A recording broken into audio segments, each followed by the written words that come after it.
This is B3FL.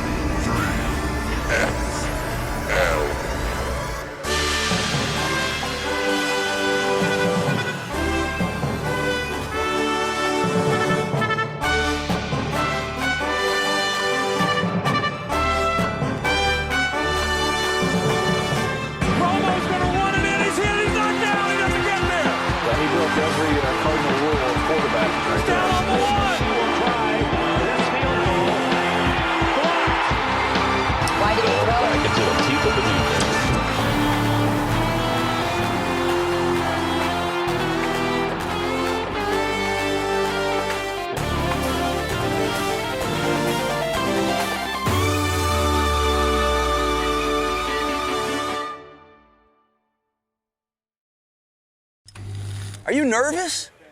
Huh? Really, are you?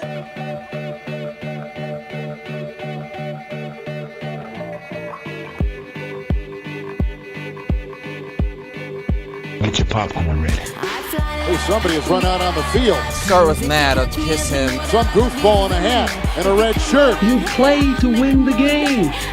Hello? I look like a psycho. You play to win the game. Now he takes off the shirt. It's my quarterback. He runs at the 50. What's that man doing? He runs at the 40. My passion was playing football. He's at the 30. Charlie! Now he runs the opposite way. Every single week, I put my freaking heart and soul into this. Mr. Unlimited. I don't go out there and laugh. It's not funny. He's bare-chested and banging his chest. Fire around to the football, play fast! Oh! The guy is drunk, but there he goes. Don't you ever talk about me! Waving his arms, bare-chested. Somebody stop that man. I'm not the bad guy. I love you. How many of you want to eat a dolphin tonight? I love you. Kicks him out. Freaking it. That is a disgusting act. Get fucking sick. You like that?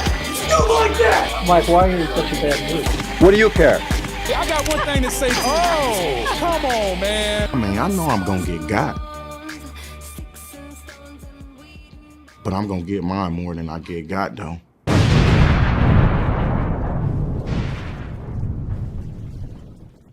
Boom. Pistol Gun Cop Show. We're back. Holidays, obviously, busy time of year. Yeah, happy holidays. How were they? How were they down under? Chill, man. Nice and hot. Nice and hot. Yeah. Plus 25, plus 30.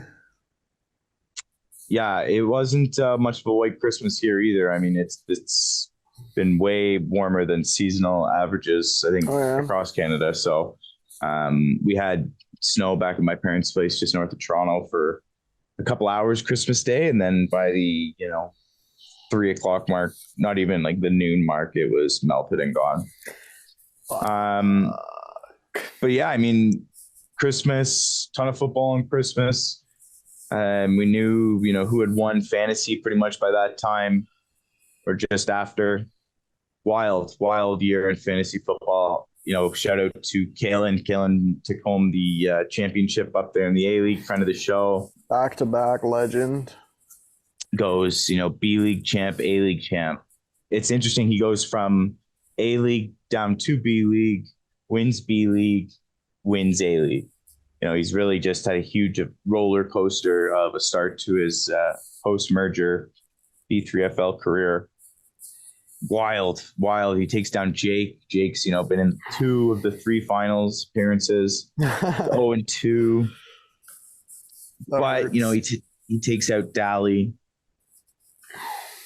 Also, funny to note, the number 1 team, Kalen Newborough, finished 6-8, and the bottom team, Eric Henderson, finished 6-8 in the A-League. Yeah, Ryman had such a dominant season. You kind of thought he was going to run away with it, and then Kalen at 6-8 goes on a Cinderella run to the finals, and it really was special right from the start. We all had Ryman, I believe, on that show. I think I might have picked Kalen. I'd have to go back and take a look, but run back through the episodes. The general favorite was going to be Ryman. He had such a terrific season, but it's what happens late in the game. And Kalen came out, and then the next week he plays Zach, another friend of the show. Your brother Zach, you guys, they had a battle, 1 point difference, 81.68 to 80.68. Semifinal brings him through, and he's got to face Jake. Jake's coming off a huge win, taking down Dally, the back-to-back champ. Dally's first ever loss in the B3FL post-merger playoffs. He took out the commissioner in the first round, and Jake stonewalled him. But Jake met his match in Kalen in the finals. That's a tough. He's a tough man to beat. It appears. Anyone that you can take on the whole B League, take on the whole A League, win them both. Like that says something for sure. Yeah, and we'll dive deeper. We'll keep diving into these playoffs and give a good recap here. But Kalen's Cinderella run, it really was special. Cinderella. The underdog probably going into all three of those matchups, and he finishes essentially 9-8 on the season with a championship, an A-League championship, name on 2 trophies. That's definitely got some GM of the year material. Oh yeah, that's got GM of the year written all over it. He's going to be a nominee. We're going to get into the nominees today. Going to get into the nominees for all the awards. We're hoping to do the awards show February 9th, tentatively right now. February 9th, little open house, B3FL Awards. Live. Thursday evening, or Friday evening, Friday the 9th. I'm going to be back in Ottawa at the time, so hopefully we'll be able to, get those going. I expect people to kind of dress up. It's going to be a live Zoom event, possibly a live Discord event. It's going to be exclusive, but bring anyone. It doesn't matter. It's gonna be fun. It's gonna be a good time. We really want to put some emphasis on the awards this year. It's got to be mentioning them throughout the year and last year, but get as many people out as we can, and hopefully we can talk some fantasy too. In terms of some of the things that happened this year that we're going to be talked about in the off season. It's now the off season essentially, so we need to get talking and chatting on some of that stuff while it's fresh. Roster sharing to me is something that needs to be addressed, and I'm sure it will. Also, I'm always pushing for punishment for last place. You can't really do it at this point. No, I agree. For next year, I think that's something we got to think about. Maybe we get during that time too. We figure out, we get an update on the trophy, where that money's going. Because I know we talked about putting an extra $10 in. I think we did that this year, and we were going to essentially try and buy a trophy for the league. So I'm curious where we're at with that. But yeah, let's talk some nominees. GM of the year. Written down on my list right now, I've got a list of 3. We're gonna have 5 by the end of the show. The 3 that I've got right now: Kalen, obviously. Liam wins the B League, been down there for a few years, really turned it around despite he had the first overall pick in the draft. And yourself, I think you led, essentially start to finish, coming off a terrific end of last year too. Punch your ticket to the A without even having to win a playoff game, which you ended up doing in the coming third. To be fair, yes, I had a great draft, great team that won me first place in the regular season. However, throughout the season, I don't think I really GM. I didn't make any. I barely, picking up and dropping. I had a couple good picks. I didn't make any trades.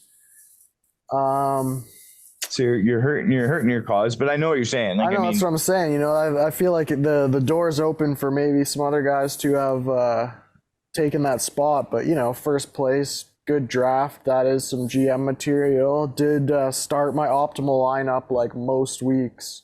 I think it gives you a little percentage on sleeper, and mine was quite high until I started the last couple games where I did just kickers and stuff. But yeah, and that's another thing too. You can't always go by the numbers because you gotta have, the ability to see some of those games, and obviously the kicker game just completely throws off Tom's algorithm and whatnot. And our Mortal Kombat game, which again is definitely going to be a candidate for game of the year, especially this year. So it was within 2 points, Dan and I. That was a lot of fun. But again, GM of the year, you want to talk, you had a kicker game with Omar last week of the season. That's kind of fun. You know what I mean? I will humbly accept the GM of the year nomination. I do agree with Kalen, making it through. He had a good year. I think, Kyron Williams, picking up that guy is a big GM move. Yeah. Liam did the same. Yeah, Liam had a good year. I mean, when you really look at it too, Liam's team, he had Justin Jefferson as number 1 overall pick, trades him, gets a starting running back for him, and he really went off here. Like what was the trade? What did you trade him? You traded him, right? Who'd you give? Yeah, it's Pacheco for Jefferson straight out. Oh yeah. And don't get me wrong, yeah, I think ultimately Jefferson needed to come back probably a couple weeks earlier for me and a little bit more consistency. I really only got it 1 20-point performance. Yeah, it was a big important week 16 in the playoffs, but wasn't enough for me to, ultimately get through. So I think it worked out. Too late. Yeah. Would you rather have Pacheco, you think? No, not with the team that I have. I'll stand by the team that I put out there. I probably could have had Deebo Samuel playing the last few weeks of the season, but I just loved the ceiling that Diggs, Adams, and Jefferson had together. And yeah, Diggs, man. Every time I looked at your thing, I'd see Diggs over Deebo. I was like, man, come on. I know, and it was tough, but again, I stand by it. That is a hard choice. That is a hard choice. Like, I stand by the team I built, so that's okay. That's okay. 4th place, we get out of the A. We're an A-League podcast now. That's pretty hype. I love that. Jordan is the voice of the B. It's kind of funny how it flipped so quickly. But that's the beauty of the league. Yeah, wild. Going to the A. And then looking at some other guys, for nominees for the year, getting back on track here. Daly again wins a playoff game. Is he nominated? He had a terrific season. Winning the division. And I thought he did a terrific job at 9-5. Well, what do you think? What do you think on other nominees? I mean, Ryman's an obvious at 11-3. Yeah, Ryman. The regular season performance was incredible from Ryman there. Tough go on the that first playoff game. Yeah, he ran into this year's Cinderella, Kalen, and that's why it's tough for me to put him in there. I've got him in my power rankings here, which again, Julia actually got me a notebook. Oh, fantasy nice. Football. It's pretty cool actually. It's got a bunch of different things like already written in there, like for drafting and whatnot, and notes. Let's go. So I crossed out my kicker section, so I'm going to just do my power rankings from there. But I put Ryman down. I actually, for the first time all year, had him I think outside the top 10, and I had him in the three blind mice. Oh, Yikes, dude. And I know that, and people might be saying, "What do you mean he's finished 11-3?" You finish 11-3 and then go one round in the playoffs and just say, "Meh, see it, you put up a 75." Oh, it just erases it. So that's why I hadn't written him down right away for GM of the year. He had a terrific season. I think at 11-3, you got to put him in there. I think you're probably right, but yeah, just looking at the, I think if he swaps all his bench guys in, he takes the win on that one. Why don't we go to even just take a look at Tom's power rankings, the last power rankings he put out.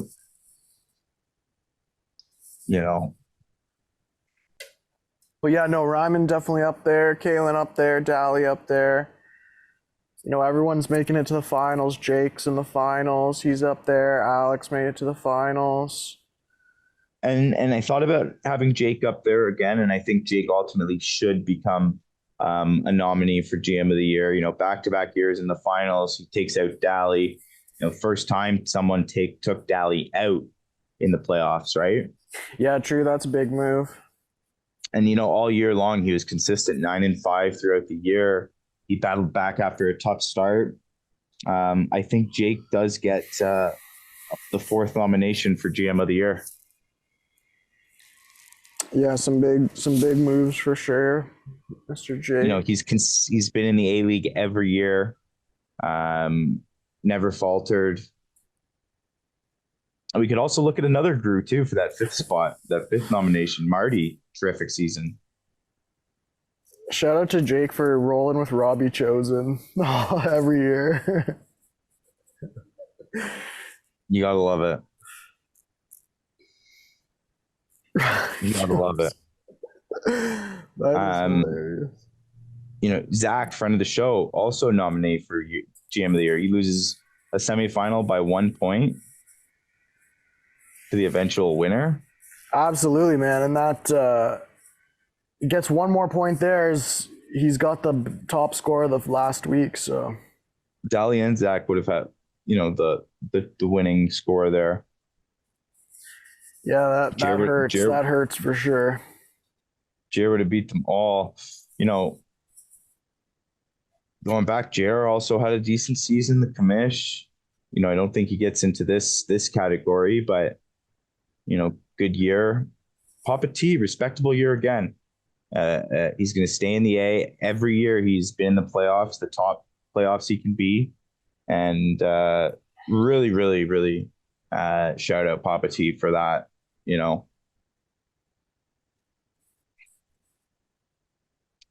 Tickle battled, despite probably being one of the favorites to go down going into playoffs. Battles him and Henderson staying in the A. What did they do? Kickers and defense last game. Something like that. That's fun. It's fun. It gets guys talking.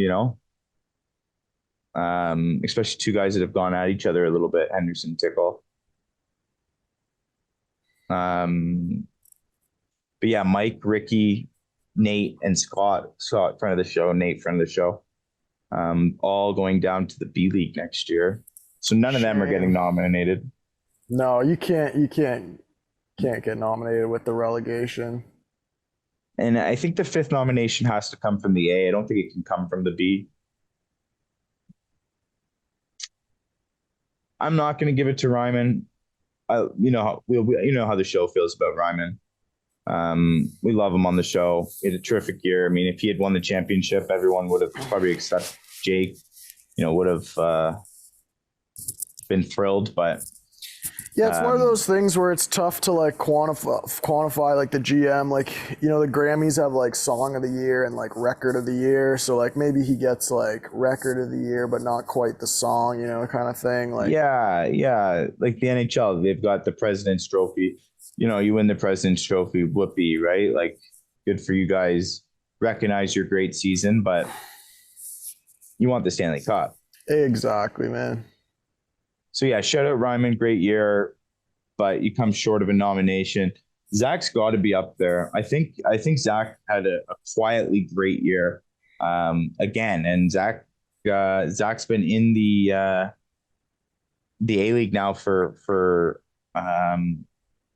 he's been in there for a couple of years, hasn't he? He's a lifer. He's an A League lifer. Yeah, that's right. Suffered the Nick Chubb ACL, but still made it well into the playoffs. So that's right.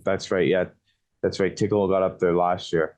Zach, I think's got to get the nomination. I think Daly, the the GM of the year last year. Obviously, he's always a contender for it, but I think he falls a little bit short. I think that third place game kind of decided who that fifth nominee was going to be, and I think it is Zach. And looking at 11 more yards in week, 16, he wins the chip. So he wins the chip, but it's not how it happened, and Kalen's the champ. So our GM of the year nominees this year: Kalen, Liam, yourself, Ryan, and Jake, and Zach. 5 nominees. Congratulations, guys. Shout out. Congratulations. Let's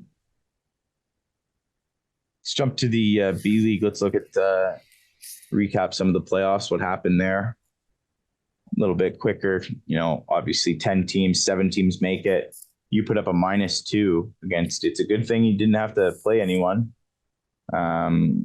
I know you didn't. I know you only played, I think, your kicker that week, right? Again.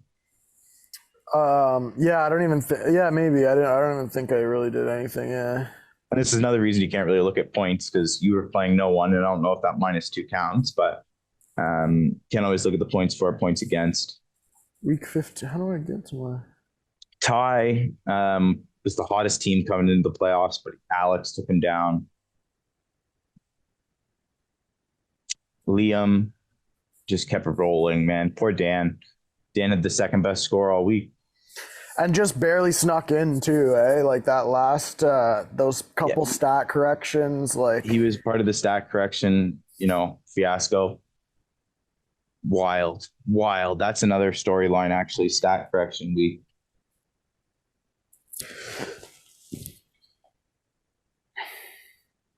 And ends up taking it all, right? Like couple. That's a matter of, again, yards, points, right? Like. Yeah. I bet the performance of everybody else. Everyone was 7-7. Yeah, it was wild year in fantasy in the B League. Crazy, and the A League was close as hell too. But the B League was just nuts.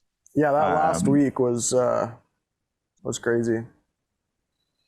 All the scenarios. It was like each day the whole lineup got switched up. Sleeper really messing us around. I was able to take out Omar. Omar had a bad week. I didn't have a great week, but I would have beaten him and Ty. That's it. That's all. Dan would have beaten anyone but Liam, but that's we played. So myself, you, Alex, and Liam all lifetime B leaguers, getting a taste of the A. Exciting to get up there.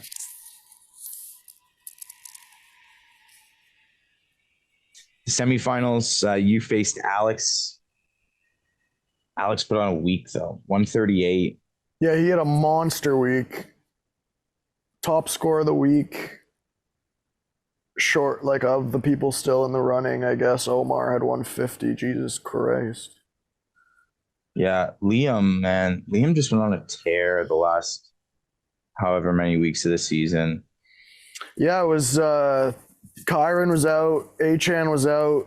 He had a bunch of guys just out, not really doing much, and then as soon as they all came back, they just popped off. So, and just in time too, right? Since he put up from week 12 on, besides one week, week 14, he put up over 130 points every week. That's nuts. 142 to win it, just smack Alex in the face in that one. Best of luck. No chance. No chance. And a couple guys that you don't really expect. Rashad White was a great guy for him. You had a terrific year. Terrific year. You took me down in the third place game. Congratulations. Secure the bronze.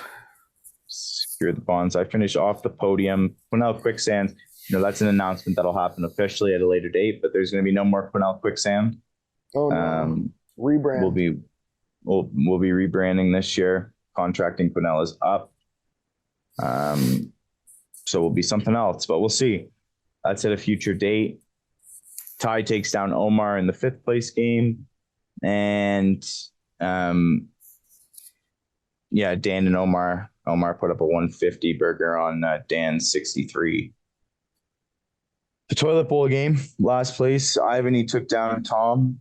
Tom goes from winning the A or the B, last place in the B, A to last place in the B. He basically is the opposite of what Kalen did. That's true, yeah. So shout out Tom. Kalen and Tom live in opposite lives. Tom dead last. Where is that rank on the power rankings? Yeah, Tom will be in a bit named in a familiar spot for him on the power rankings. Ivan didn't even start 2 players. Or Tyreek didn't play. I gave a pretty good shot to Ivan in the Discord chat. I don't know if you saw that, had a chance to see that one. I definitely saw it. I don't remember. Just stirring it up. I don't get to play him for a couple of years now, so just keep him wanting it. Yeah, it's funny when people talk. Oh, you're so lucky. It's like, dude, what do you? This whole thing is gambling.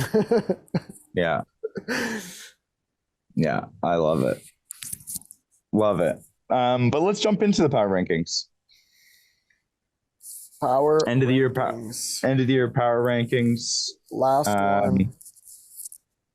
Yeah, last one for this season. It's the one that sticks for the next 9 months too. So. Yeah, until the pre-draft power rankings and then post-draft power rankings, and those will be the next 2. Pre-draft. What's the? How is your off season? Check up on the Instagram, see what guys have been up to, see who's focused. That's why a couple years ago, that's why I had Dally Jake switch, because the off season, Dally had a kid. I was like, his focus isn't there now. I know, I can see it. Jake was at an off season training program going for fantasy, for God's sakes, him and Nate. Yeah, it's tough having like all these outside factors going on in your life, really, like they're just distractions from what's really important. So let's just kick it off right at the top. We'll start with the top 10. Kalen, you get the number 1 spot. Congrats. You got 2 trophies right now with your name on it, which is impressive. Jake, number 2, because that seems to be where you want to be. Just that number, you're the bridesmaid, not the bride. Can't get over the hill. It's tough. It's tough when you have 2 good years or several good years and you just lose out that one game. Liam gets that 3rd spot right over you. You're 4th. He gets the B League championship. We got to give that to him. Respect. Friend of the show, Liam. Another Lang though, right after you at 5, Zach. Let's go. I gave myself the 6th overall spot. Finally get out of the B. Alex, I give him the 7th. He probably could have been the 6th because he finished 2nd, but I'm never gonna put Alex above myself. So 8, 9, 10. Dally, you get the 8th spot. Just another terrific season. Playoff win. And then Tickle and Henderson get the 9 and 10 spot as the 2 guys that got out of the consolation bracket to stay in the A. 3 Blind Mice. We're back to the 3 Blind Mice. Now, I don't know. Did you get to see how much of that Christmas special did you get to hear? I ended up listening to a bunch of the beginning. The audio was just, it wasn't good though. Yeah, I hear you. Too bad. I could hear you. Everyone else was super quiet, and then it was just I couldn't salvage it. So we had a good. It was a good episode for those. You that had to be missed there. it. You had to be there. The 6-hour live Christmas special. We're gonna do it again next year, and it's gonna be fantastic. So it was a lot of fun. But if you missed it, you missed it. Sorry. And Jordan, Jake, and I had a terrific start. First hour and a half. We kind of dozed off a little bit in between, and then we picked it up again when you showed up, buddy.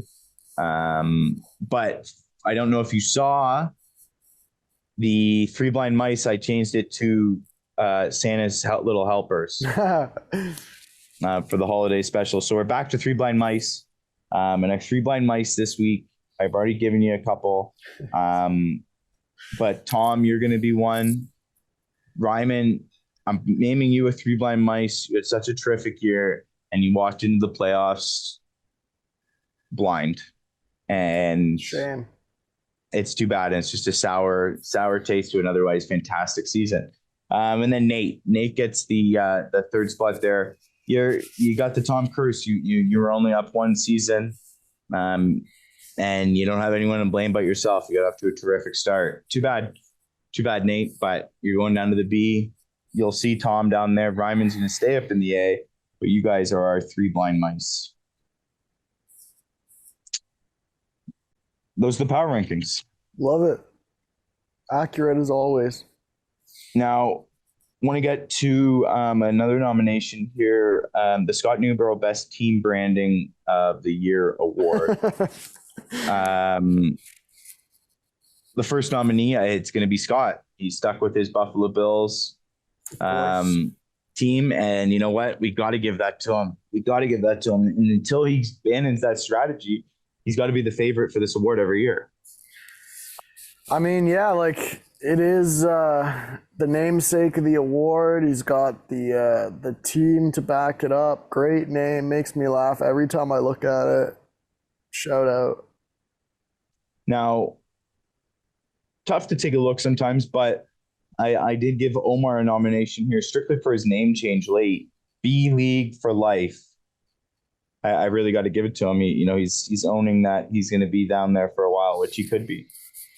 Yeah, I think as far as the team branding, you got to bring in your whole team identity, right? And at the time he switched his name up to B League for life. That's, the identity of his team. He was in the B League, stuck in the B League, and his name represented that. I think that's a good nomination there.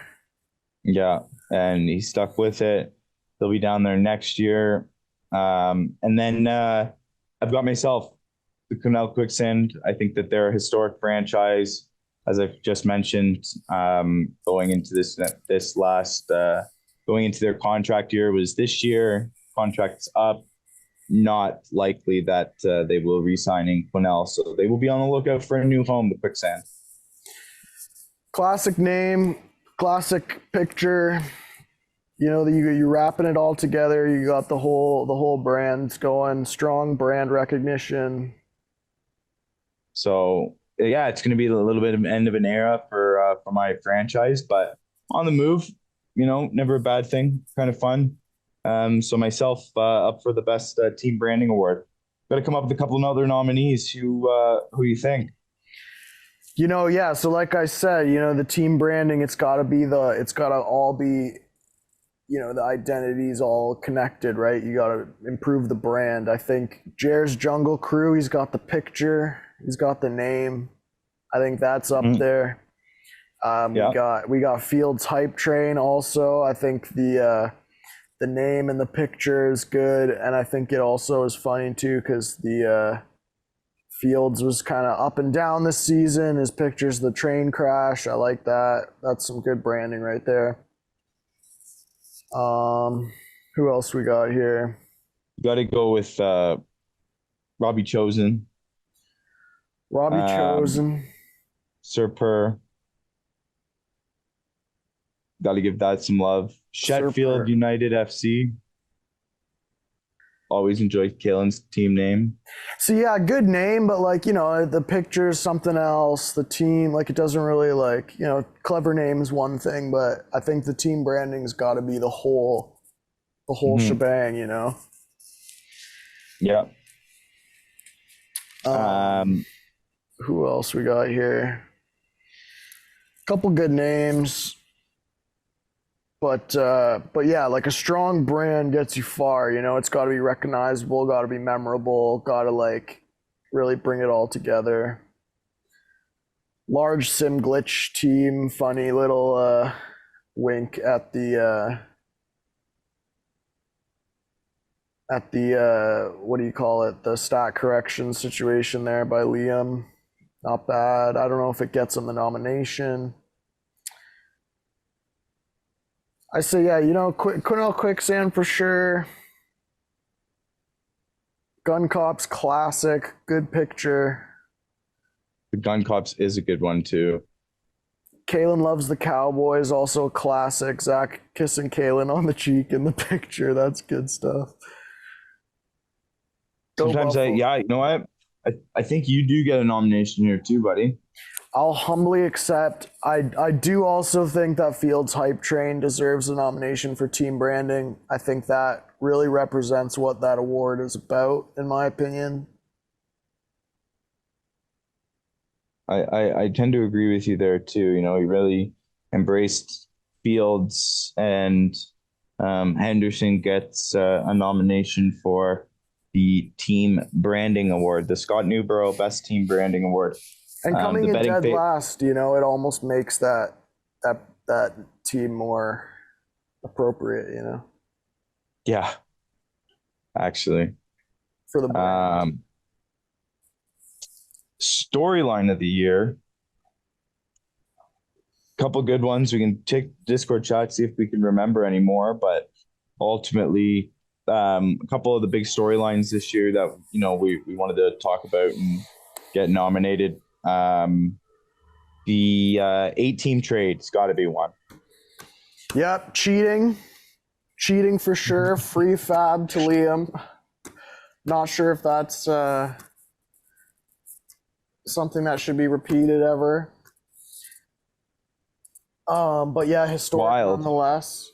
8-team trade. Could have been more if they wanted to do something fair and honest, but you know, that's the way it goes sometimes. Yeah, it was a tough one. That's got to be up there. That's got to be up there. That made some waves. What else do we say? The stat correction. That's for sure up there. The stat correction gate, or whatever we're going to call it now, because that was wild. One of the craziest weeks in fantasy. Fad gate, stat gate. We had some other ones. What were the? We had the roster sharing. Yeah, roster gate. You know, the Omar Dan thing. Yep, cheating. Lots of cheating this year. We also had the story, the commissioner goes off. You know, pop off gate. Commissioner gate.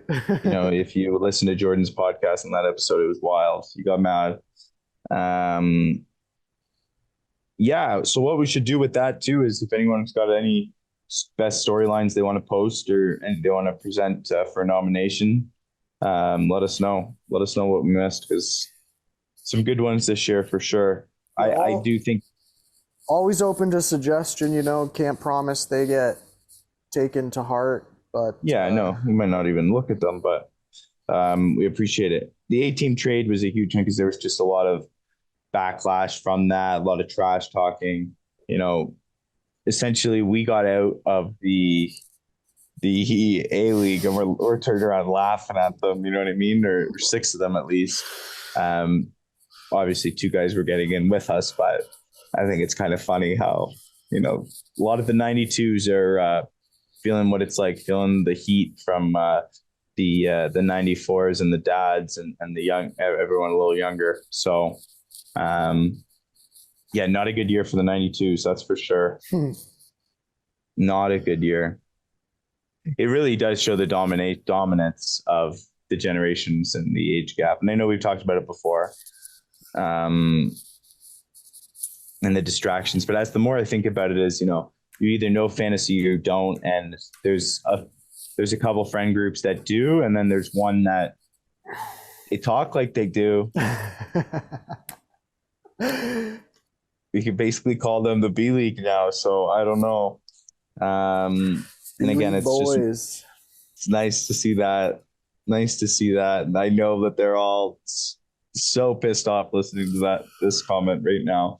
Chit chatting in the Discord, making all these crazy trades, but not much to show for it. So that's definitely storyline of the year for sure. Speaking of one of the guys, podcast of the year, I was thinking, and ladies and gentlemen, we're joined by the legend himself, peeking out. Ryman's bitch. Jake, how's it going, buddy? Jake's gonna get his audio set up here. Yeah, I mean, we'll get Jake's opinion on some of these awards. You here? You there?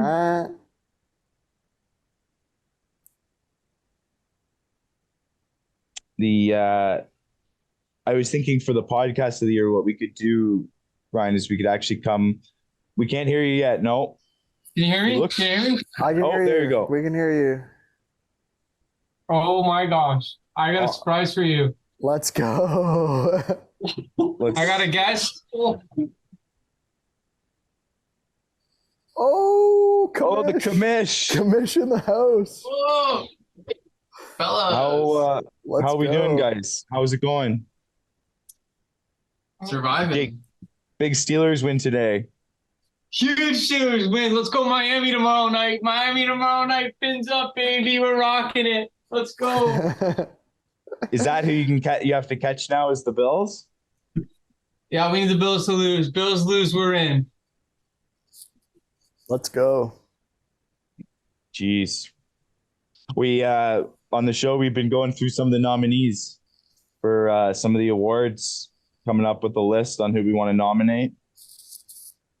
We have our 5 GM of the year nominees. If you guys want to get your thoughts. Okay. Yeah, what do you guys got? Shoot. So our 5 nominees for GM of the year, as stands right now, Kalen, obviously B League, A League, Liam, B League champ, huge points all throughout the year. He did take 4 receivers to start the year. Like, he was one of those guys. Oh, yeah. And I mean, first overall pick, trades it later on, ends up working out for him. Liam's going to be a nominee. Ryan had a terrific year. Gets that A-League promotion. Great draft. Jake, you get a nomination for GM of the year. Back-to-back years in the finals. You took Daly out. First guy to do that. 4-2 last year in the playoff. Last year's in the playoffs. So we're going to give you that. And Zach Lang. Thought he had a quietly really good year. Nice. And he finished 3rd place. Yeah, we gave him those are our 5 GM of the year nominations. Thoughts? Are we gonna do a vote, or is this just like? So yeah, like these. It's like the Grammys. Like, there's a small group of people that vote and choose. It's not like open to the public. We're gonna do like meme of the year, and we might do like another one for where we'll do a league voted on one. Fair. I would say like the 2 obvious ones you're like obviously cutting out would be obviously Ryman. Like, Ryman had the best, like, obviously total overall year. And then I would say like my underdog surprise would be my dad, Marty Groove. I would say like he rattled off a ton in the end of the year, like didn't do so good in playoffs, but I think playoffs were like no one really did good in playoffs. I think Kalen winning the whole thing proves that no one did good in playoffs. Yeah, it's 6-8. He So finished he finished 6-8. Yeah, that's Like he finished 6-8. Like Yeah. is that really GM of the year? I don't know. Hey, and it's just a nomination, right? Like, I mean, Yeah. back to back, you know. I don't want to. Hey, beat me. I'm not feeling. Don't let me get it wrong here. I don't want to spell P. Well, Yeah, Jake's, this is Jake's Fuck takes. you, motherfucker. This is Jake's takes right here. You know, it's an important part Yeah, I of the hear show. you. No, I hear you, and I agree with you because the other two names that we talked about were Ryman and Marty, and ultimately we looked at Ryman and we said, okay, 11-3, what a season, but again, like you put up a 75 points in the first round of the playoffs, like it feels like it came to a crashing end, you know what I mean? And yeah, he had a terrific year last year and he followed it up. But I mean, I would take your season at 9-5 over his 11-3 season with a playoff win. You know what I mean? Like, or Dally's 9-5 season over his 11 with a playoff win. So, you know, Dally was another name we threw around. But ultimately we thought he fell off this year, just enough to fall off the list. Dally's one of those teams where he's done so good that it's hard to like keep doing that good. So like the standard's too high, so it's hard to reach. But Marty is a name. Like obviously this is going to be a good award, and obviously there's going to be a lot of debate about this. But like something that won't get an award will be worst GM, biggest disappointment. We typically don't have that as an award. What do you think that? Let's put that on the show. Yeah, well, and that we could definitely do one like that because I mean. Immediately there's one name that comes to mind, and he might be even in the house with you right now, and that's Nate. I think he had such a high year coming into the A-League on such a high, so much momentum, started off the year so strong, and then just it was like every week it felt like he was tumbling down the standings. So that'd be a nominee I'd throw up for that one. I thought you were gonna say Jordan Ivey just because his team was probably the worst of everybody. His team sucked. I don't even want to nominate Ivan for any awards. Yeah, that's wild. He's definitely a nominee. Him and Tom are both nominees. I mean, we were saying today, Tom's rankings have actually been the complete opposite of Kalen's, right? Every year. Because Kalen finished last place first year in the A-League. Tom finished first in the B. And then they essentially swapped spots where Tom came last in the A, Kalen wins the B, and then Tom comes dead last in the B, and Kalen wins the A. Complete opposite. B3FL post. That's a rivalry going on. I like that. Yeah, and I mean, if you're Kalen, you're winning it now. But 3 titles between the two of them. Anyways, interesting there. But yeah, I mean, Tom Ivany had disappointing years. In coming down, but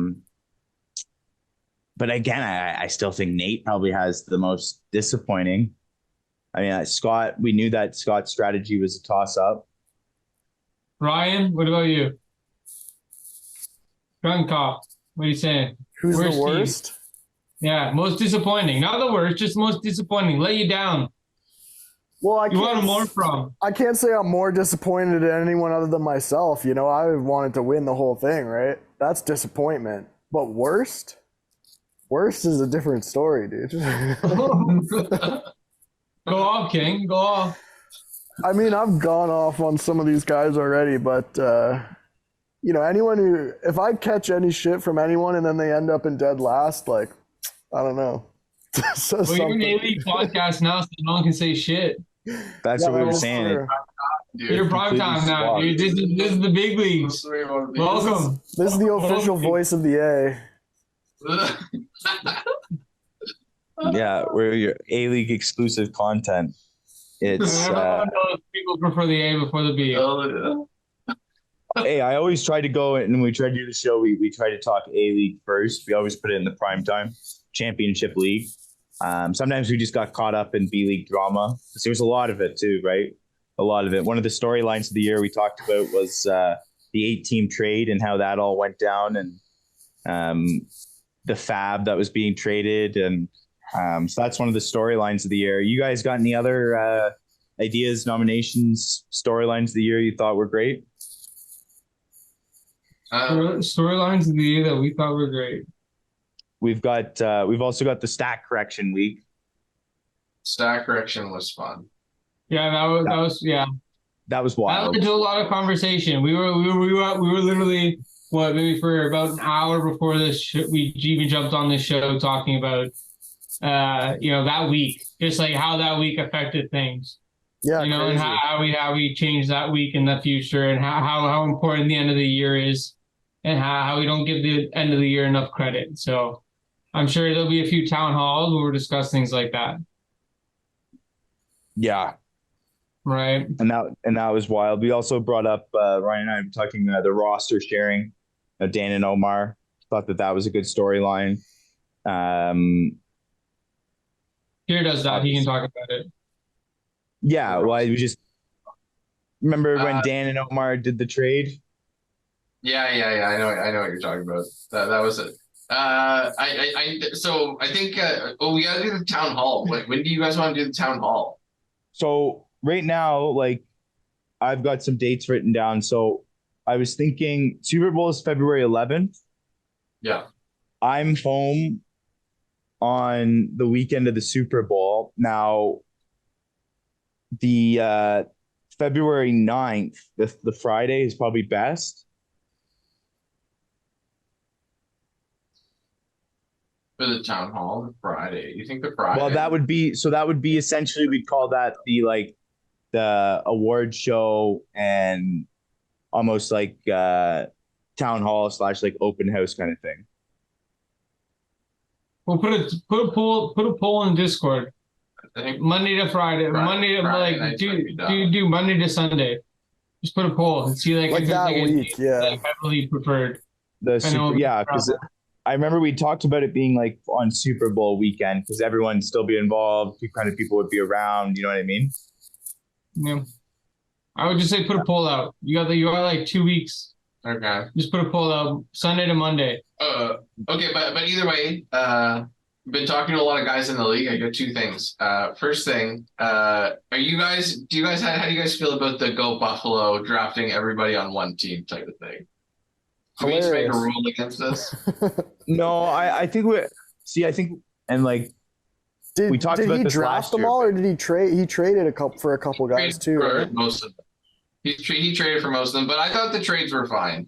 Like there's no veto, there's no discussion about them. They're fair trades. Honestly, I think last year when we were talking about it, we thought there was going to be, at the beginning of the year, we were worried there was going to be a huge discrepancy in competition and one team was going to be so bad. And it didn't actually happen, right? That first year where he was actually a top 6-8 team last year. But this year it kind of bit him a little bit and it fell down. I don't think it matters. I really don't. I think he fielded a competitive team. We've literally named an award after him because of it. It's not like he's going the Scott Newbrow Best Team Atlanta Award. Falcons, right? Like he's doing Go Buffalo. It's like a good team. They have like a good spread of guys that are all getting points. So like, obviously, he didn't have Stephon Diggs. He didn't? The trade. No, he didn't have Stephon Diggs. No, he didn't have Diggs. Oh yeah, he didn't have Diggs. Kalen had Diggs. Everybody else had Diggs. True, yeah. And he didn't have one other player. The defense? I don't think he had the defense. What's like? Obviously, there's been some opinions on it, and it's been talked about again. Because a number of people don't like this now. There's like when we had the New Year's party, there was like 6 people that were like, "Dude, we need to stop this." And I was like, "No way, dude! This is a pretty big thing." People are like. Not but is okay it with... what's the deal? Like, is it people that are like losing to him, or is it people that are like don't want people to be getting free wins off of them, or like the bye week thing is a little concerning. The fact that the Bills had a week 13 bye, so whoever played them week 13 gets a free win. It's being competitive. Well, like, even when they have a bad week, like you're literally basing all your thing on one team, right? Like it's a competitive thing. I think most people think. I would say that would be the argument. If you're gonna ask most people, they would say like the thing is competitive. Like we want to be more competitive. So that was my concern going into last year after the draft and it all started. I was concerned we were going to have a team with one win and it was going to be a free win for every team. That didn't happen. He was competitive that first year. He lost in the first round of playoffs. Like he's been in the A-League 2 years with this team. Yeah, it didn't work out this year and he's gone down. And in another year, yeah, I mean, maybe it really doesn't work because they get so bad. Maybe they peaked last year, right? The team as a whole, their team. And I think, yeah, you're right. Maybe if it's a shittier team, this is a different conversation. But the Bills are still put up some points. Josh Allen was still the number one up. I'm glad this is recorded because I can't wait. I can't wait for one of you guys to get sent down to the B League and him to stay up in the A League, and you to be sitting here and having the same conversation of like, hey, is this guy who went all Buffalo Bills going into the A League staying there better than me who put in like 80 hours a week? Well, that's right? totally. But I think we're gonna have the same conversation when you guys are going right back down to the B League next year. I think the thing is if you're doing Go Buffalo and you're winning, then it's all above board. But he's not winning. He's not winning shit. No, that's what I mean. So I think when it comes, like, if you're a free win for another player, then I think it starts to get like muddy and you gotta kind of like make some rules against it. But if you're like this year, if you went like Go Miami, you might have had a better season, right? Like if you have like Tyreek and Tua and the running backs and the defense was popping off, like if you're doing that and you're winning every week, you know. No, he was 5-9. It's still competitive. Yeah, 5-9. The bye week's tough because that is a free win. And yeah, your whole team's on the bench. I do get that. I do get the bye week thing. But to me, that's the only week that's the only argument week. I personally thought this was a last year issue. I thought we were kind of past this. Like, yeah, I know that he had one bad year, but again, like if he does this same strategy next year and they go through and, you know, he's in the A next year, and I get what you're saying, Jake, but I think then again, it proves that it's kind of working. Or at least right now it's 50% for me. But what you're saying is that the Steelers are the best team in the league because they've never gotten less than 500. They're just not the worst, dude. They would never be right. Like you know what I mean? Like no, we're saying that the Steelers can keep doing what they're doing. I think there should be a punishment for anyone who gets less than 50 points. Let's put that out there. Yeah, okay, so I see what you're saying. Tough. But yeah, stuff like that. There should be an incentive. There should be an incentive to like. You don't have to, because like I don't want to sit here and talk about free agency wire and how many guys are on the waiver wire when like you have guys who are like literally starting an entire team of guys who aren't playing. You know what I mean? Like that's why guys aren't on the free agency wire, is because guys don't have to drop guys because they're able to just, you know, sacrifice weeks. Yeah, and I mean it didn't work out for him this year, right? In week 13, he probably should have played in a different team, and I get that. I do get that. Yeah, I thought this was the last year issue though. And I mean, if you're going to play again, if the Bills have a better season, maybe he sneaks into that spot over Kalen, right? That he gets one more win. Bills are going to lose tomorrow to Miami and they're not going to make playoffs. And then we're going to sit here and be like, well, the Bills suck dick. This guy literally picked a team that sucked dick and then tried to go to the fucking fantasy playoffs with them. Like, the only thing is, you know what I mean? Like they score a point. You're literally just going based off the preseason hype. There's not one, like, I mean, you take, even with the Raiders, like the players on Buffalo have such a higher upside with Josh Allen. I get it. Like, I mean, I wouldn't mind seeing Miami win tomorrow, win the division. There is this, but you know, if you're not cheering for Miami tomorrow, I know this probably comes out after the fact, but if you weren't cheering for Miami, get out of town, dude. Get out of town. Another way that we can start to mitigate some of that is putting in a punishment for dead last, right? Like if your team does shitty, you play all Buffalo players and you do so shitty that you come dead last. you get punished, right? Well, like we had this conversation. Is anyone? We need a dungeon master then. We need somebody that's willing to enforce the punishment because I don't want to do that. Well, it depends what it is. Like, it's like, you know, like if it's something like if it's not too crazy, like something that everyone's kind of in agreement on. I mean, like, you know, and it's just don't come dead last, right? Like, just don't come dead last. That's right. I just don't want to have to enforce it. So the commissioner deals with enough. There is a position open for Grim Reaper. Yeah. Well, like worst case, it's like if you come up for sale. If you come dead last and you don't do the punishment, maybe you take a year off and you can come in the next year if that person doesn't do the punishment, right? I don't want to have that conversation with anybody, dude. I mean, it's not like it's just, hey, man, you have to do this or you don't get a play. To be honest, like I was talking to Jared. Stay in the Waffle House until tomorrow. Otherwise, I have to get. I was talking to Jared. The punishment should be they have to come on your show and explain themselves. They have to provide content. The punishment should be coming to talk to you guys, so you guys get to grill them. Be humiliated for an hour. Send them to the media. If you're not on the media, if you don't go to the media every week, you got a penalty. You get a press conference day. You get fined. That'd be so funny. A press conference day. That'd be awesome, actually. We should actually look into that. You guys get content. You guys get your content. The league gets content. We're all happy. That's actually a good idea. It's not that bad of a punishment. It's not that bad. No. It's like literally 30 minutes of your life. Yeah, and it'd be funny. It'd suck for a bit, but it'd be funny. No, I like that. So Town Hall is going to be hype. Yeah, well, as I said, we're going to hopefully do the award ceremony that week of the Super Bowl. You know, have some fun with that, and then come up with a date for the Town Hall. Unless we're going to do it, we should just do that at the same time, you're thinking? We'll see. What do you guys think? There's a lot to figure out. We got to figure it out along the A. You'll understand now that you guys are in the A, there's a lot that goes into it. We got division selection to go on. You know, how we're going to do the draft. We also a lot of people asking to expand the B League to 12 members. Yeah. Like add 2 more or go 12 and 12? Expansion's been talked for a long time. 14 and 12.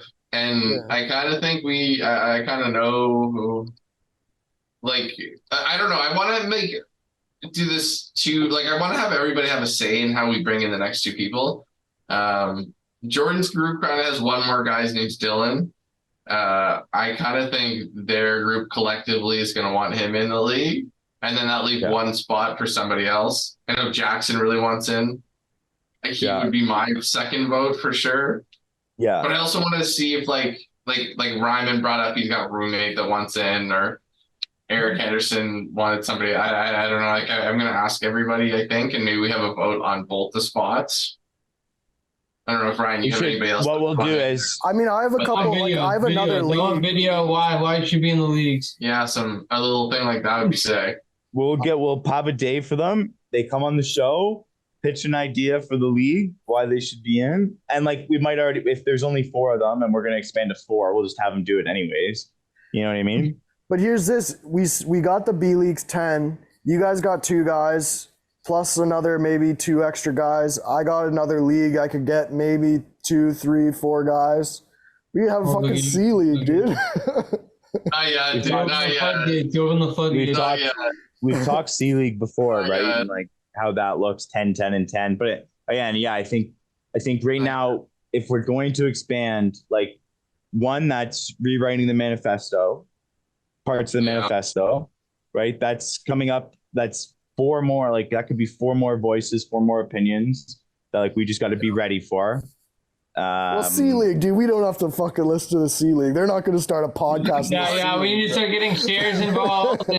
Again, some people in the B League suck a lot, and they could be in the C League and they could hate their life never getting up to the A League again. I'd be okay with the C League with like 4 teams in it. You just get to play with the 3 other people. Yeah, we have to let some people build some hype first. Like, not all of us can just like be consistently good every year. It's so I love the confidence that you got, Jake, with it. Pittsburgh obviously won today. I think common call it statistics. Hey, I hear you, and that's why you're a GM of the Year nominee. Deserve it. Terrific year, 9-5, 4-2 last year in the playoffs. Unfortunately, 0-2 in the finals championship games, and that hurts. I know that hurts, but you'll be back. You'll be back. Sorry, as we were just saying, what were we just talking about? Adding some guys. It's definitely something to think about. We got the whole off season. If we're gonna do it, it's got to be done right. We got to make sure that people are on board and we can do it, because the big concern was, and it's still a concern, especially if we bring 4 new bodies on. Now we've got 4 more guys that we want to make sure are committed, right? Because the second we have someone drop out, I don't want to go to 14 and then two guys realize maybe it's not for me. Drop out and we go back down to 12. No, we want to make sure we're consistent, right? That's what that's where I'm kind of at too. That's why I'm thinking we only do 2. So it'll be 14 and 12 for like the first expansion. And then if a year later we can also go 2 more, especially like, I don't know. I don't have too many people in mind that. So like Ryman's friend is okay, but I would like most people never met him, and Eric Anderson's kind of the same. I feel like Jackson and Dylan would actually like they'd come on the podcast and contribute. So I think we have like on the award show day, hopefully we can get a bunch of people out on the pod to listen to it, and we. Kind of go over some of this stuff and just bring in the expansion and, And we have a league vote. Yes or no? Should we expand? Everybody at the town hall gets a vote. And I think that should be it. And you show up to the town hall and you get a vote. I like that. If we expand, we expand. And I just think if we vote on expansion and then we'll come up with a number, right? It also lowers the value of the league, like maybe we put a fee involved, like, like a $20 entrance fee. You gotta buy a team. Oh, I like that. And that goes to like maybe that goes to a trophy. Maybe that's how. Maybe the C League is what funds the trophies. Yeah, I'd also like to, because last year you guys get new mics. You ever want a new mic, Peaks? We'll get you a new mic. Buddy, I would have gold watches and fucking. Yeah, you want Rolex? You want Rolex Peaks? C League. Next year when I'm for the C League entrance fees, $20,000. Yeah, we'll fund you guys. That's how you prove your worth. You got to buy a stadium. You got to buy. You got great brothers in. You're welcome. Next year, I can't wait because obviously be living back home. So hopefully buy a speaker and we can set up a night a week where we're actually all. Talking football and on the pod. But yeah, that's, obviously this is all in the future and all going into next year and, what that kind of looks like. But I do like getting together and having a good talk about it with everybody, doing the town hall. It was great turnout last year. Hopefully a little more. Good off season was that town hall. We needed to do it earlier in the year. That's why, and I remember we kept saying, throughout the year, like Super Bowl week, and then that kind of brings the official end to the fantasy football season for a couple months. Website idea for me was getting a calendar up there, and like we set a weekend where like the draft video was going to get released, then and then people can like see that and be like looking forward to that weekend. You know what I mean? Like, oh, you can see the town hall is going to be this day in August, before the season. See the draft day release video. Keeps people like thinking, you know what I mean, and excited about what's coming up. The calendar is a great idea. Very good. That's a great idea. We'll definitely add that. I'll talk to Nate next month. We'll add that to the thing. Like first thing will be the next town hall. We'll let everyone know the calendar. And I think that we can put those dates up there and guys could see that. And I was thinking too, like if we had a day where, last weekend we were going to release the draft video, because you guys have done that a couple weeks out before the draft. Like if we had that date where like, okay, this is the last possible weekend we can release, or this is the weekend we are going to release it, and people can see that, it just like it's like because everyone started asking at the end of last year, when's the draft video? When's the draft video? I'm sure you're getting private messages all the time, right? Draft order. You need some new ideas to determine the draft this year too. I don't have anything that I'm going. So we should write that down I'll write that down for the town hall too. Topic for if anyone's got some cool draft ideas. Like we all give Ryan a pickup line and we just go ask him to an Australian babe. Results. Would you guys ever think of like a punishment, where last place has to be involved in the draft video in some way? If it deals with Ryan and Australian babes, then yeah, we're gonna involve. Ryan, yeah. That'd be hilarious, Ryan, if you did a draft video out there. Australian babes will be here next year. I know, but like, what if it was Marty? My dad and Australian babes and Ryan in Australia. That doesn't sound complicated. That sounds like it sells itself. My dad. No. Yeah, I think the draft video, they've obviously been fantastic. The Plinko board and the way it was edited and done with the games was just awesome. Yeah. If anyone wants to rent out that Plinko board, just let us know. Like if you need us to do a tournament for you, we still have it, dude. That's going to be in the B3FL like Hall of Fame. I think the great thing about that board is, and I've said this to Jerry, is like 10 years from now, we can pull that out as an anniversary draft day. You know what I mean? Draft order, like the 10-year special. It's like we're bringing the Plinko board back. The winning If we ever did a live draft, that would be a good way to determine it. The Plinko? Yeah. Vegas draft. Yeah. The Vegas draft, bring the board. So what? Oh, and this was actually something I was going to bring up. I saw on online a fantasy league. They had everyone spend $10 extra on their league fee, and they put a bet. So they bet on 5 division winners for the year as a group. So a couple $100, and it's going to cash out pretty much this week. All the favorites. And if they do, they're like doing their draft on a resort. It's paying for like a resort for them to go to, essentially. I think that's a really good idea. And you just take $10, and all they did was 5 division winners before the season. We have a hard time collecting league fees. No, but like let's start there. No, I think this would work, to be honest with you. I think most people would be in on it. Might have to be separate, but yeah, I mean, you do it kind of like the way we did the Survivor Pool, a group of guys that won in. Yeah, right. And that's what I'm thinking. and we'll just someone will place the bet for us in the future, which I think would be hilarious. I think we can expand on the Survivor Pool again. That was fun. Yeah, I hope. Yeah, dude, I love this idea of rolling the money over. I pitched it to a few people. That's definitely what we're doing. Did you hear my idea on the one episode I gave? Yeah. I listened to it. Like it has to be a sole winner. Otherwise, if 2 people, you know what I mean, it'll roll over to the next year. That's so good because in a few years it could be like $1,000 pot. That's what I'm saying, right? Like we'll have what'll be $100 in next year. At least probably because if we're telling people it'll be like 100 plus whatever was in this. Yeah. It's maybe like a 250 pot, probably, maybe higher. That'd be wild. And then hopefully it loses again or ties again. And then year 3. 200 probably on top of that. I bet 20 people will play. Because the league's expanding too. Like it's exciting. That could be a hot pot, dude. That's a good one. It's a fun way. I like this. We were looking for like a year-over-year bet. I think that's the way to do this.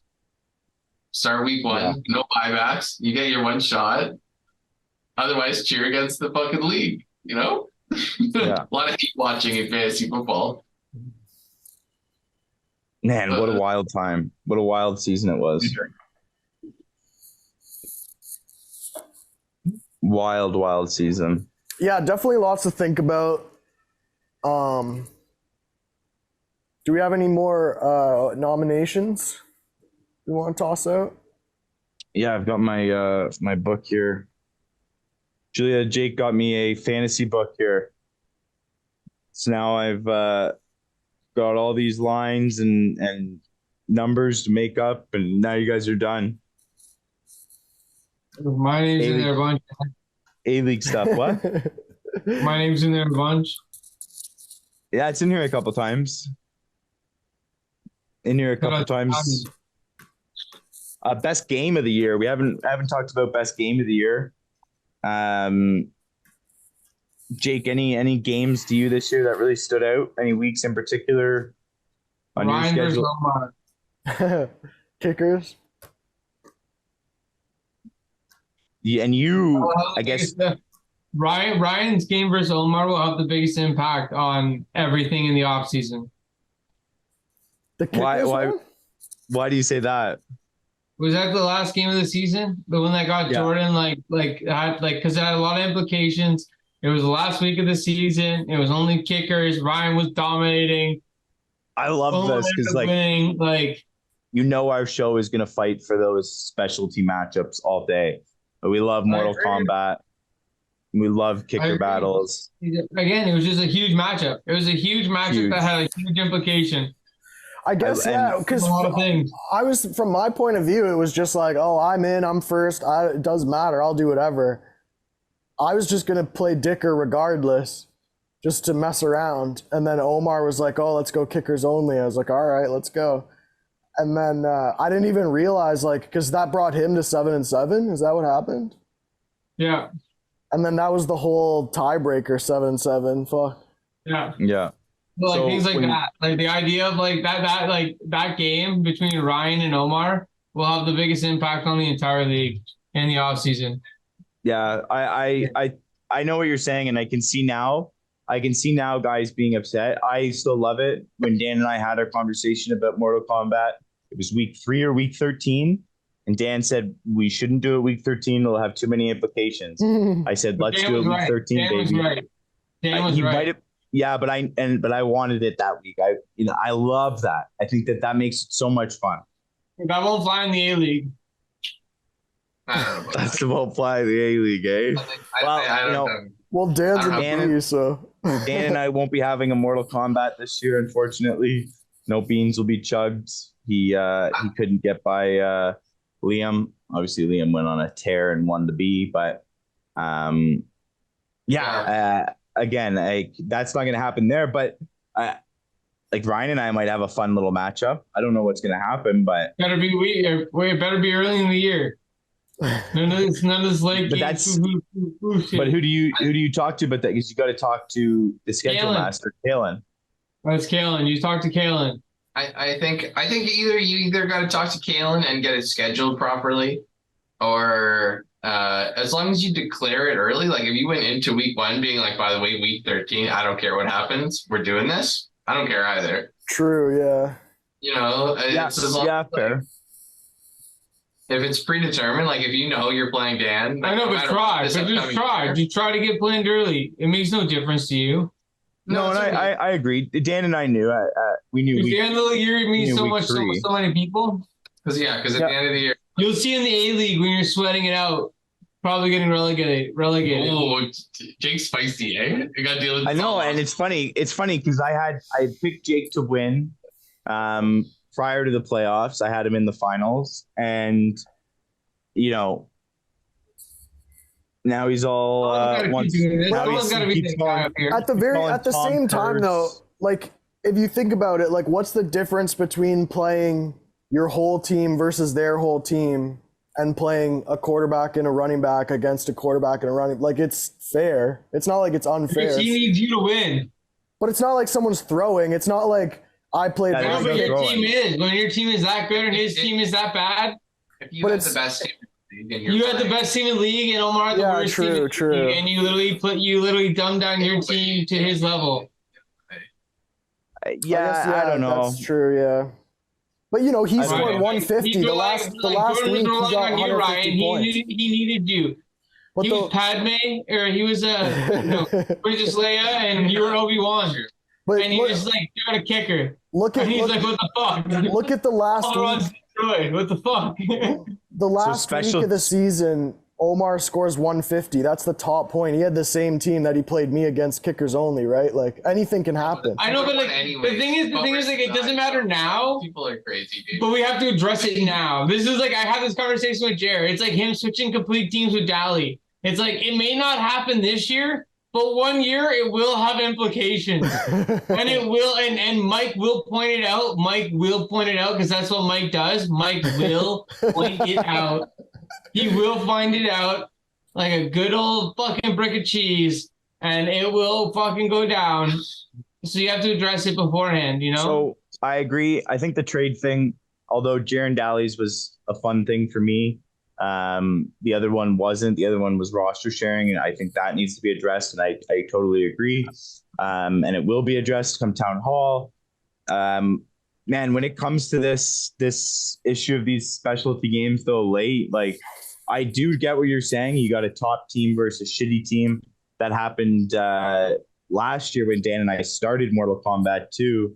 I was right up there in the top of the standings. Dan was way down below. And I mean, if I had played my team, I could have actually gotten that first seed and been in the A last year. And I didn't, so that backfired on me, and I get that. And people said, how Dan talk you into it? And it's like, well, he didn't. It was my idea. I thought it would be a cool, fun thing to do, and it was, and we're gonna keep doing it. But it's okay in the B League. It's okay in the B League, Pete. So I get what you're saying. B League, A League, sure. And you know, A League's Championship League. We're the Premier League. We're the best of the best. You know, as one of the, I love to be able to say that now. You got to be amazing. You got to be born after the year 93. We did talk about the 92s and their lockdown. That could actually be a storyline of the year. The letdown of the 92s. That's I like that storyline actually. 90. I mean, That's a Tickle really good one. saved it. Tickle saved it. And Henderson, yeah, they both came back. Yeah. Well, Tickle Henderson too as well. Tickle really saved it. I really wish Henderson went down. 90 lose more like I said. 90 lose. Yeah, I love that. The 90 lose. Yeah, tough year for the 92s. I like that. Tough one. A lot of them in the B League next year. A lot of others 94s. They're not only in the B League. They're not only in the B League. They're the worst in the B League. Worst of the worst. Like they're the worst, like the worst. Like it's not even like. We talked about this. Talked about this a little bit, and like, you know, that there's one friend group that's very vocal and likes to talk trash that is at a standstill in the standings, and that standstill is at the bottom. And it's awesome to see, if as long as you're not in that group. Dude, I love that. Jordan and Tom are iconic. And for those of you that didn't get to see the Christmas special, yeah, we referred to them as Santa's little helpers. The last episode. 3 blind mice of the year. 3 blind mice of the year candidates: Tom, and Jordan. Those guys. Tom, Jordan, and Jordan. They were Tom in there. They were the other for the last 2 weeks of the season. They were 3 of the blind mice. I think Jer was in there 1 week with them. But yeah, they were pretty much the blind mice for most of the year. For more points than Jake did share, dude. I don't know how that happened. What's that? Okay, let's not go there. If you're not first, you're last. So I can't wait for the draft. Yeah, and that's it, right? And at the end of the day, like, we all just want to win, and you gotta. If you're not winning, then you're losing. And that's why for me it was tough. And Ryan, I don't know how you felt about this, but like getting out of the B League into the A, and I don't know if we just feel this because we've been down there for so long, but like that felt so good. And that last matchup, that semifinal against Liam, when I realized I was getting killed, it was like, damn, I wanted to win, but like I still achieved that big goal of getting out of the B. Yeah, like those last couple of weeks of the regular, I was like, yeah, like it'd be great, obviously, to win a couple $100, but like, I just, there's bragging rights going to the A, That's all it I just want to be in the A. Thankfully, we are, and we've got the A-League perspective now on the show, which is awesome. That's all we want. I think that's all we want in the league. All we want in the league is for like that pride to outweigh the money, right? That's when you're making a fantasy league, when that like that scare of going down outweighs like the money. The money's just there as like a hey, thanks for coming out, right? Yeah. Yeah, like you gotta have the champion mean something, right? Yeah. And you do. And it's just what a great year for the league and everything. And obviously now coming into the NFL playoffs are going to be wild themselves. You guys have a Super Bowl favorite? Miami wins tomorrow, baby. I guess it's always fun when your team's in, and you guys have both. Jerry, you got your team in. Hopefully Jake's team's in tomorrow. Did the Dolphins have what it takes? Tomorrow we play Jerry, so. Dolphins have what it takes this year? We're pretty banged up. We got a lot of injuries. A playoff win would be nice. That's been the goal the whole year. One playoff win. Pico going off screen so he doesn't get implicated. Demonetized. You want to get demonetized, you edit that out. What is that? What is that? What are you... Deniability, It's cold down there. There's like condensation coming out of your mouth. See my breath, yeah. You feeling better? Yeah, I'm definitely feeling better. I'm still. I tested myself again today. I still got COVID. Oh yeah. Oh wow, that exists. Sound okay? I know. It's funny, eh? Like you don't hear about it for so long, and then we had the engagement party, and then Julia's dad got really sick, and then his grandma got sick, so they tested themselves, and it was like, oh shit, they've got it. Oh, good. Yeah, I know it was going around. Definitely. So I was pretty sick though. Yeah, you did, eh? Not as bad as the first time. Like that first time when you were here a couple of years ago. Yeah, that's what I've heard that from a few. But down for a day or two. Yeah. Was that a bong tub, dude? I wish, dude. Dude, what the hell is that, dude? Mine's in the future right now, dude. So Ryan, I realized, this may be different for you. Smoke meat? But I realized that my favorite time for New Year's is Mountain Time, Chicago time. Why? Chicago time? Why? Yeah, because it's like 2:00. It's like 2:00 a.m. our time. So like you know what I mean? Like it's when that hits, and then everyone's like, I want to go home, like New Year's Eve hit, I'm going to go home, I'm going to go smash, I'm going to go do my thing. You know what I mean? So like you just kind of move that to like, instead of like 12 o'clock, you move it to like 2:00. And like New Year's Eve has this like boring, like, we have the money, we have to do this formal. When I was watching the Chicago one, dude, they were just in the club. They were just in the club. They were just popping bottles. It was like, literally there was one, it was like, how many shots is this guy going to do? And he just sat there doing shots all night. He just sat there, no, not all night, like literally not, like, like within like the interview, he just sat there going like this and had a shot counter behind him. And I was like, Chicago's like, no pressure. All good vibes, they don't care. No one's complaining about Chicago's New Year's Eve party. That's true. Right? Yeah. Yeah, I get what you're saying. Dude. Think about it. It doesn't really matter what time. Ryan, I guess you had yours like a little early, eh? I was way ahead of you guys, yeah. Yeah, how was that? It was lit. No, I went to bed at like 11. Hard time? Yeah.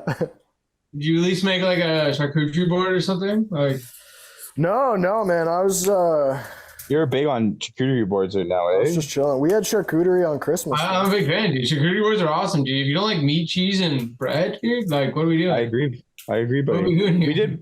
We did one on Christmas Eve too. My mom did a big one up for everyone. That was kind of dinner. Like, it's literally all 4 food groups, just like barely like, I guess our OG 90s food groups, the pyramid, just like separated on a tray. Plus, eating off a plank that's a hard move. Yeah, the plank is cool. And then when they do the meats up in like cool looking flowers and stuff. Yeah, I love them too. Put a brick of cheese on there. You're cutting it, dude. We're going brick. We're just going brick. Yeah, we're just going brick. You cut what size you want. So, question, BA3FL question. Would the idea of a live draft potentially be this year? For a live first and second round? Depending how many people can make it. Yeah. What number would it have to be? Like It'd be tough. We'd have to do it early. We'd have to do it very early. 20. We'd have to do it before like the start of August. Yeah, reach Australia. It's a perfect opportunity. Maybe. Are you gonna be back? Concept in the Are either one of you guys gonna be back by August? I'll probably be here for another year still. Like we're going back. We're gonna be back for Jordan's wedding. That's what I was thinking. Exactly. Right, and I know Jordan had mentioned too, like doing a live show that weekend and oh my god, stop! I'm gonna be Julia and all the female voice of talk right now. Like, we're not allowed to do this. Yeah, you're not allowed to do that. Sure. This is my perfect point to get brownie points. Shout out to Julia. Congratulations, all of you. This is not happening. This is all. It's not happening. The whole league is going. So Jordan stops in the middle of his vows to fucking. I was thinking. I'm speaking for Julia. In the 7th round, Jordan's like sprinting to the board. He's on the clock while he's doing his speeches. The clock doesn't stop no matter what. No, I don't know. Every time it just flips over the moment guy puts his the pick day in. before, dude. The day before, and I think like if we were gonna do it, we would only do like 3 rounds. No, we're not having this conversation, dude. Why not? For Julia's sake, we're having this conversation. We do 3 rounds live. No, we're not. Let's say we don't do it. You go the rest of the wedding, knowing your 3 picks, and you could like either trade your players or you can move in the draft. It's just guy fantasies. It's not happening. So okay, let's say. I will not let it happen. And Jake's probably right, but I think if we did it around that, probably what if we right. did it, Jake? Okay, I know you're right, but what if we did it like so? If their wedding's on the Saturday, what if we had planned to do it that Monday or Tuesday? You know what I mean? Something like that. Not on wedding day. If Julia says it's okay. Yes, obviously we're gonna get the bride's permission. That, but like again. I'm saying like Monday or Tuesday. No, I'm not gonna be like, hey, can we skip the rehearsal? I'm not saying can we skip the rehearsal dinner to, go do a draft. No, we're not doing that. Well, we want the wedding to be like exciting and memorable, right? Like. You want Julia to have the time of her life, and I do want them. They'll never forget. I've been talking about that wedding for a long time. That draft, by the way, look at the wedding team, right? It all depends on how Jordan does. If Jordan becomes the worst team in the league, then yes, no one will ever forget that thing. That sucks. But if he wins the B League, Jordan should have been in the A League this year. Fuck. Which Jordan? He doesn't want a B League draft at her wedding. That's what he means, a B League draft. Julie doesn't want that. No. A League, let's go. 14-man draft. Very excited. No, very, you're very not. Excited. You're not ready, Peaks. Buddy, I've been so ready. I'm scared. You're not prepared. You both are unprepared. I can't wait.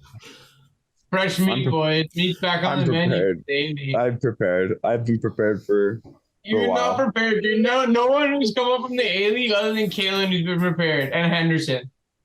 Because they've been here before. No guy who's come up here and has been prepared. 14's a lot different. I can't wait for you guys to get it spit out. A lot different. Tell me why I should draft you in my division. Oh yeah, Jake gets to draft a division this year. See, I feel like a division is like you guys have picked divisions. Yeah, Ryan, you shut up. Okay, Ryan, you don't want me in your division, dude. I'm fucking running train next year. There we go. I want that. You don't want me. That means I got at least 3 cars. I got at least 3 cars on this train for you. So let's stack this bitch up. All right, sounds good. Sorry, Yeah, we'll see, Jake. You're hang out with Kalen. You go you're gonna hang out have with Kalen. quite the fall. I'll go with Kellen. Kellen wants to draft me. That's a good pick. Awful. I mean, it's a great pick for him. For him, so you think I'm going to be the one that suffers the Tom curse? Well, Ryan's wearing a pineapple shirt or watermelon shirt, so I think. I mean, And yeah, shorts, I'm gonna go. I'm gonna go with it's all you. And shorts. Ryan has too good a vibe. It's not happening to Ryan. His vibes are 10 right now. Yeah, too. I don't know, man. You can all get it, yeah. You guys, all four of you guys could get it, but only one's wearing a watermelon jumpsuit right now. Those vibes are hype. That's so. You gotta funny. manifest it. One of you is manifesting it. If Dan all of a sudden posts a picture in the Discord wearing a full like fruit suit, that'd be great. But Fruit suit. I don't think that's happening. That's funny. Yeah, it'll be interesting to see if any of us four, do suffer that curse, and if any of the four guys coming down. Next year's B League's going to be funny again. You Mike coming down, Nate going back down, Scott going down, and Ricky back in the B. Back in the B for Ricky, yeah. Well, Ricky costed everyone. Ricky traded Christian McCaffrey, so he deserves it. Yeah, but he still did it. Ricky could have been in the finals. Who did he get? What was like 95% of finals had Christian McCaffrey involved? Like, He was so good. Sorry, Is Christian McCaffrey the number 1 overall pick next year? I mean, he's the only guy who's not a complete bust.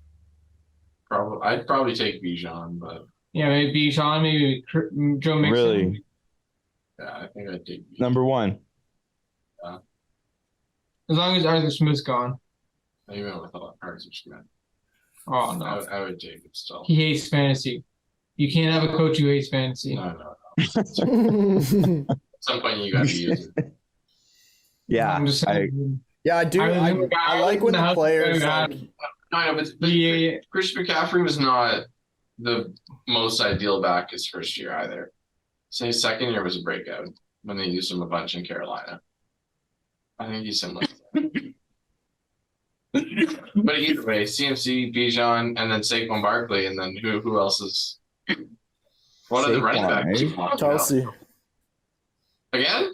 No, I don't know. I'm just too scared. Yeah, running back wise, I don't know. Pacheco, I think he's going to be a high pick next year. Laporta. Yeah, I guess Pacheco could be the first round pick. Laporta will be a good pick.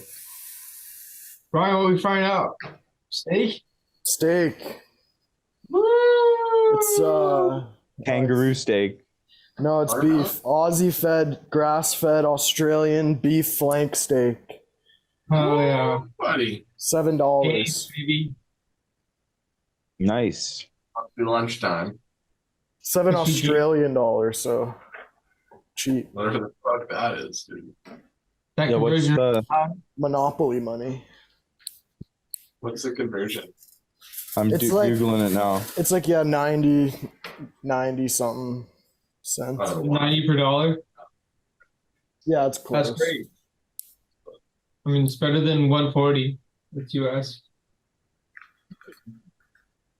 Thanks. I just opened the US account just because I was just not gonna convert it back.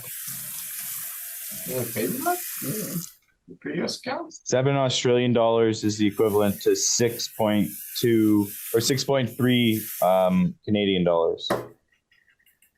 What's Yeah, pretty 10? close. Why would you do 7? What are you doing here? My steak was $7. His steak was $7. Said his steak was $7. So what did that cost him in Canadian dollars? In real money. I love that conversion. You're like, let's do, instead of doing a flat $10, let's do a steak.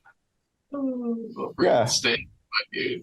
Yeah, $6 steak's not bad. I wish we were eating steak right now. That's what I'm saying. $6. I would have 2. I'd buy 2. Sandwich time. What are you gonna just gnaw this thing to pieces? Steak and broccoli, baby. Oh, that's a good one. No carbs? We're putting weight on. I'm having some shepherd's pie for dinner, so I'll have lots of potatoes. Here you go. That's what Right. Uncle Ben. Gun Cup's I'm up 20 putting. pounds. I'm up 20 Gun Cup- pounds since November. He's putting weight on, boys. Watch out. That's A-League stuff. Deeks, what do you put on for the A-League? Some lower leg muscle. Buddy, I'm down weight. For the A-League, you're down weight? When I got home, everyone started. Apparently they had a conversation earlier before I got there. So they all looked at each other and they're like, "Oh, I changed my answer from earlier. I choose Preston." And they all said this, and it was like, "What were you guys talking about?" Turns out they were talking about who would win in a fight, and then they all chose me. And then they saw me, and they're like, "You're too skinny now." We all chose Preston. It's like, Wow. the hell with you guys. So We need Rocky training. You need to do some Rocky training, bro. yeah, maybe. Go in the woods, chop some trees. Buddy, I'm ready. It's all about the mentals, you know? All about the mentals in the A. I'm ready to go. Got my fantasy book already. You're done, buddy. You know what girls like better than muscles? Trophies. Glory. Greatness. Glory. Fantasy trophies. I can't wait to tell my girl I'm a fantasy champion. One day. One day, I can't wait to tell her. She's still alive by then. Oh, she was with me. That sad loss on New Year's Eve. It's a tough one. It was a tough one. I'd say they're a keeper when they're gonna sit through losses. Yeah, like when you're up, you're up. It's easy to be around, but when you're down, that's when you got a real ride or die. Yeah. And Jake, I can't believe you're talking shit. I placed money that Derrick Henry was gonna go off that game just for you. Yeah, well, that's you fucking jinxed us, dude. You can't bet on our guys. You gotta bet on your opponent's guys. You gotta bet on your opponent's guys. Yeah. You can't bet on your guys. The gods won't give you a fantasy win and a football win. That's too much. You ask too much. You cursed So us. I'm glad. I'm glad to hear that. I'm glad you're in the A division, so you can't do that to me next year. Buddy, I'm just gonna beat you next year. So we're gonna get a poll up. People tried. We're gonna get a poll up for the town hall, and the B3FL award show. Here just to end the season, that first week of that week of the Super Bowl week.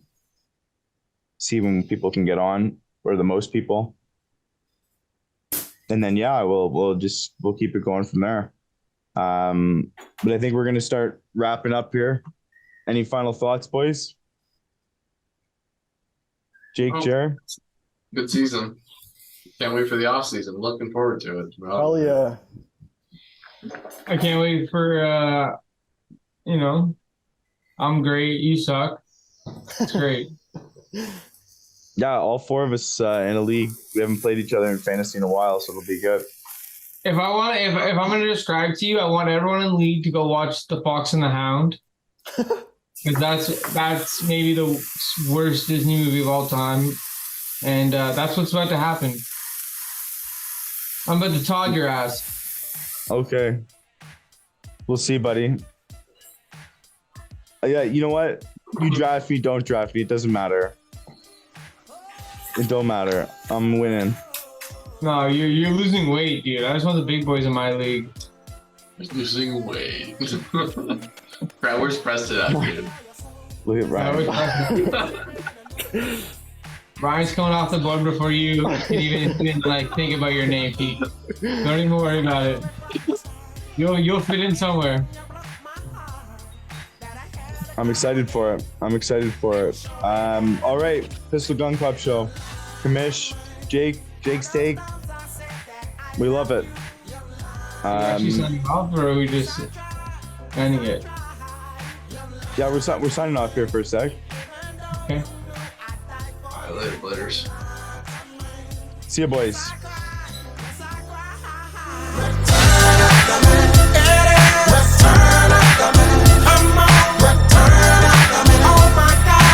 Here I am.